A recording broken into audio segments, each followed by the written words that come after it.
Oh, goody, a dead brain.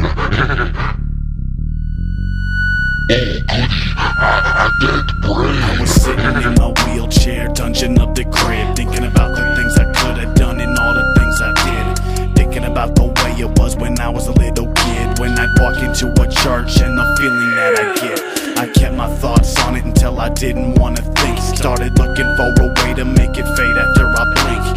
Turned to my homie, thought about asking for some cut up, but decided to ask him to roll the Jamaican rum blunt up. And he said, and we proceeded to smoke it. Then I began to envision my life like it was hopeless. If you think that you have been close to death, no, I'm the closest. Tangled between the lives of James and Otis, I smoked it down after about 7 NyQuils. My skills could never describe how I feel. I started thinking about that bitch and how I wasted 3 years on her as my brain was molested. What I invested, I didn't get back.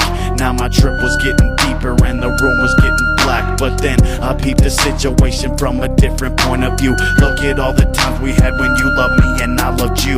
Like when we met, I knew that it was something true. Who would have guessed that love wasn't enough for you? And all of the questions that still ain't got no answers, and all of the pain from you, my brain cancer.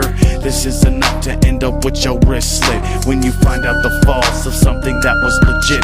But to my surprise, my view then again switched. I only think about that bitch when my dog takes a shit.